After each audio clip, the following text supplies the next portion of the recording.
So I went in for an eye surgery today, and about a block and a half away, there was a thrift shop. And so, of course, I had to stop in. And I had to walk out with at least 5 books, because you buy 4, you get the 5th free. And I was having trouble finding anything past book 1. And I'm just going to get into it. The first book I found was this Neil Gaiman Neverwhere, which was strangely enough in the kids section, and I don't recall this being a YA novel.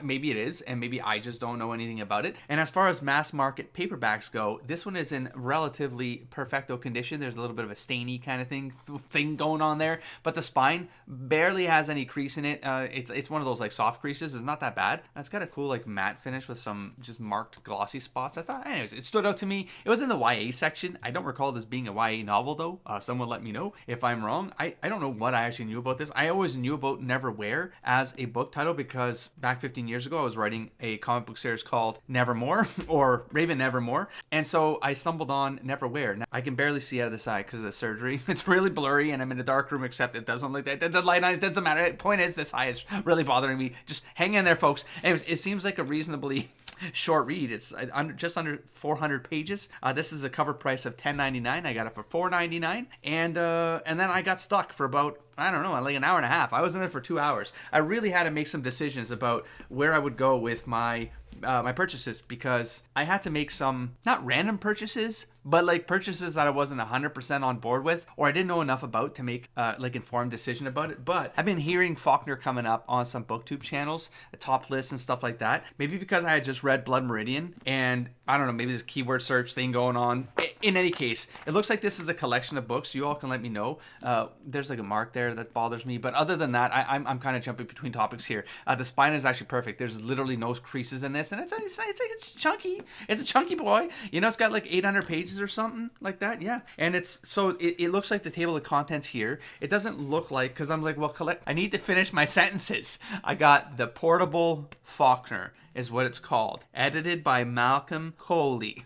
Finish your sentences. And then the table of contents is what I flipped open to, because I was like, I didn't know anything that Faulkner wrote. I just know that his name was coming up with, I don't know, I guess like westerny kind of things or Americana. Does that sound right? Like I literally, I don't know anything. I just know his name's coming up alongside Cormac McCarthy's Blood Meridian and all those other kinds of books. So I'm assuming he's in that sort of flavor of literature. And then in terms of table of contents here, because I did read the back to try to get a sense of what was in this thing. It does say, I can't read really well. I again apologies for my eye thing, but it says no single volume better conveys the scope of Faulkner's, oh boy, Wakna Patapwa legend than the Portable Faulkner. Its carefully chosen selections make up a panoramic chronicle of this fictional world and its inhabitants. The book includes self-contained episodes from the novels. Oh, the self-contained? How does that work? It was The Sound and the Fury, Light in August, and Sanctuary. Stories like The Bear, Spotted Horses, and Rose for Emily and Old Man, a map of Yaknapatawpha, is that how you pronounce it? Yaknapatawpha County, and a chronology of the Compson family created especially for this edition. So I'm not sure what any of that means,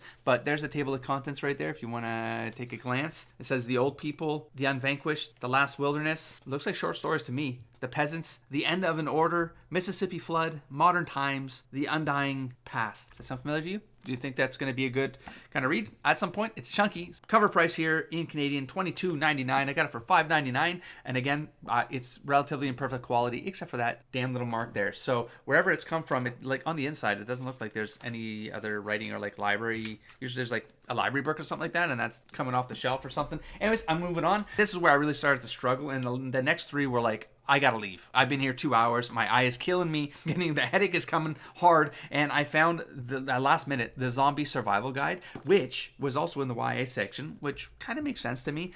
It's kind of dirty around the edges here. And I'm like, is that just the trade or is it actually stained? Even like right there along the spine, there's like some brown edges. And it literally feels like it might be part of the book, but I don't think it is. But otherwise, the spine is in perfect condition. The corners are relatively in perfect condition. The pages are all straight. It's crazy. On the inside, there's no writing. Again, it's like it's barely like cracking open. Outside of the dirty marks, I feel like I've gone through this back, like I would have said about 20 years. Does that sound right? 2003. Yes, it does. So I either got this from the library because I was working near a library somewhere around the 2002 to 2005 era, 2007 era, and either I was working with a guy who really loved this kind of stuff, and so he brought it in, and I checked it out, and I thought I owned it. I did not. I owned something else. It was like a philosophy book about zombies. It's kind of a humor book, but amazing. It's not philosophy. It's like a life help book. It's called The Zen of Zombie. I enjoyed it. Anyways, so we have this book here. I feel like I might have flipped through this, but I don't think I read it. I just know that it very likely influenced The Walking Dead, Robert Kirkman and The Walking Dead, like, because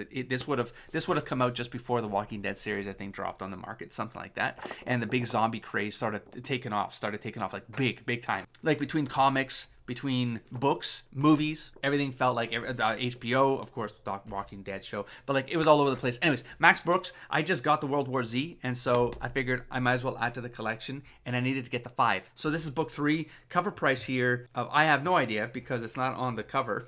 So let's go hunt for it. Why do books do this? Like, was this selling online at some point? And so like it's got a barcode. I mean, I have no idea. Anyone know how to read barcode? Oh, found it. It's just my eye can't see it because it's like because it's all busted. Found it. Okay, so $21 Canadian. I got it for $5.99. And so, of course, min-maxing scenario here is that I want to basically find 5 books that are now over $4.99. I'm not finishing my sentences again. Is it like the medication I'm on? What's going on? So the 4th book I got was one that I saw there 2 months ago, was when I went to this thrift shop, because that's when I went in for surgery for this eye. And so this eye later, and this book was still there, and it sounded creepy, and it sounded like something I would really enjoy. And I feel like I got a UK edition of some other book. Oh, that one right there. Cool. Let me go get it. Yep, that was it. Yeah, so let me show you what I got first. It's called A Crawling Horror. It's an anthology of short stories, creeping tales of the insect weird. I think that'd be a lot of fun. Edited by Daisy Butcher and Jeanette Leaf. The reason why I didn't pick this up the first time when I found it like 2 months ago is because it has pretty extensive damage right here. Like it's pretty mangled on the corner. Like it's not a complete fold, but it's bad enough where it's like, man, to like $5.99. I know it's not that much.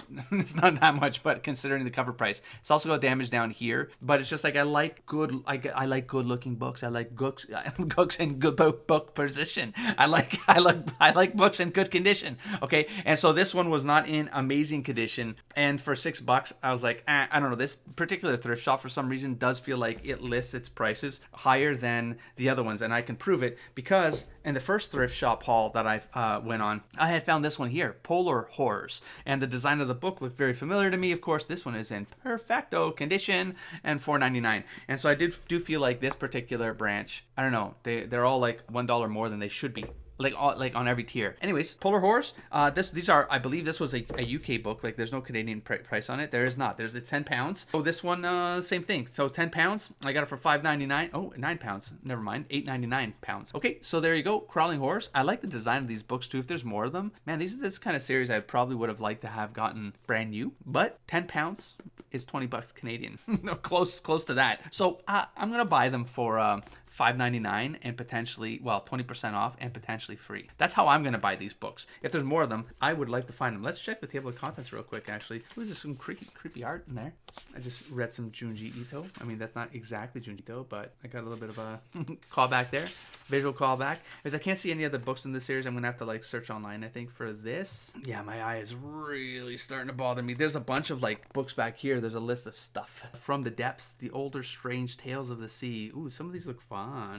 Anyways, I wonder if they're all trade dressed like this. That'd be nice. Anyways, I'm gonna move on to the 5th book I got, and this was another one of those like I was giving up, but and this was one where I saw on the shelf, and the only reason I pulled it out is because it was really thick, and I'm like, well, I need to get a thick boy for $5.99 so I can min-max the whole combination of stuff. And I pulled it out and I was like, okay, that trade dress looks kind of neat. This was under was it the fiction section? Yes. Is it not non-fiction.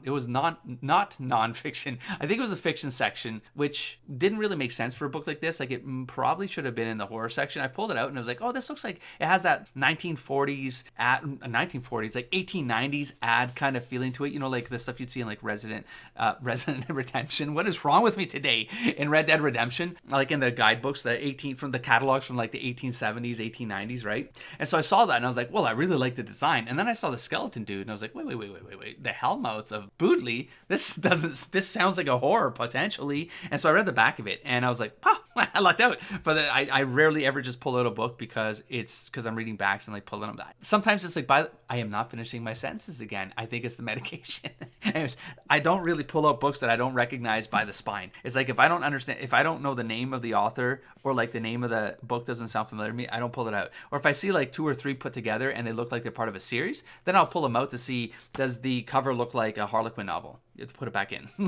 So things like that. If not, then I go, okay, is the entire series here? I'll check the front cover and see if the whole set's there. I'm derailing. And there's a point here. I read the back here, and it looks like it's a collection of 3 books. So 3 celebrated books, all of which harbor a twisted ambition to physically alter your imagination. Together for the first time with a preface by Jonathan Ball. Don't know who he is. I'm sure this will be great. So we got The Hellmouths of Boodley. Is a series of 16 stories hiding in a novel about a small town in Ontario's cottage country. I'm nearish Ontario's cottage country, and so I'm kind of in it. Well, not really cottage country, but like it's. Anyways, the point is, it felt personal. I was like, wow, that's like a double like star. I'll take it. So navigating through drunk and dead men, prisons and suicides and mad doctors, these short stories act as a halfway house for literary delinquents. Well, that sounds like the right place to me. The second book is Pontypool Changes Everything, is the terrifying story of a devastating virus caught through conversations. That's weird. Once it has you, it leads you into another world where the undead chase you down the streets of the smallest towns and largest cities. I think I stopped there and I was like, that's good. That's 2 for 3. I'm going to just put it in the pile and let's move on. And then, but then the third one, we got the Caesarea, I hope I pronounced that right. A small town faces singular challenges that are at once straightforward and indescribable. And there is a town inside of the town, a place where simple phrases establish a novel and world no one ever expected to live in. That's weird. It's like imagination, like an author's world. Like, oh, I don't know. Anyways, Tony Burgess. I feel like this name is familiar to me though. That's why I actually pulled it out the first time. It says by Tony Burgess, but I'm like, who is Tony Burgess? I feel like I've seen this name, or maybe Burgess is a familiar last name to me. In any case, I pulled it out and I'm not disappointed. I like the feeling of the book. It is in perfect condition. The spine is perfect. It's all great. $5.99 with a cover price of, if I can find it. Oh, this eye is getting worse by the hour. Oh my god. Well, that's cool though. You can get the ebook for free. I think all physical books should offer that, just because I think that's the way to do it, man. Even if you pay like an extra $1 for the book, but then you'll get like an ebook that might cost you like $6 without having the physical book, but it'd be cheaper if you got it with the book. Ooh, I like this. It was actually financed by the Council for the Arts. I used to do contract work for digitizing museum collections and gallery stuff 20 years ago, one of my first jobs, and as an artist I applied for some of these things for stuff. So yeah, look at that, it's actually got funded. That's nice, man. I feel like looking into the options for stop. Don't get distracted. Where's the price? I was like, I should apply for some literary stuff, blah blah blah. Anyways, I can't see the price. I imagine it's probably in the $20 range is what I would guess. I'm really having trouble seeing at this point in the dark, and I'm actually feeling like I'm gonna puke. So I don't think I'm gonna get the price for this one. If I had to guess, I would say $20. I think if I recall correctly, the way you read that right there, this barcode right here, is that's actually the price of the book. It'll have like a number, like I guess it says S or 5199. I can't see the 4th number, but if it's a 9.95, yeah, it's probably $19.95. I believe that's what that barcode represents in Canada. I'm pretty sure. I'm gonna say it's $20. So I'm gonna make the math pretty easy for this one. So for $20 here, I basically got all these free. Okay, so cover price of this one, relatively new, all of these free. That's the quick math on this one. $20. So I paid for all of this. There you go, 20% off, and I got one of these free, which was Neverwhere, and not bad. So I'm going to be going to another thrift shop in 2 days because I have to go somewhere else, and right across the street from that place is a thrift shop. So it was a week one. It was also a week one, but I'm gonna see if I can find 5 books on that one as well. And I'll be back for another update. Thanks for checking this out. Of course, as always, I appreciate your time, and I'll catch you in the next one. Don't forget to explore, engage, and inspire, buddy. Peace. Why do I always end like this now? What's wrong with me? I don't know. It's the medication.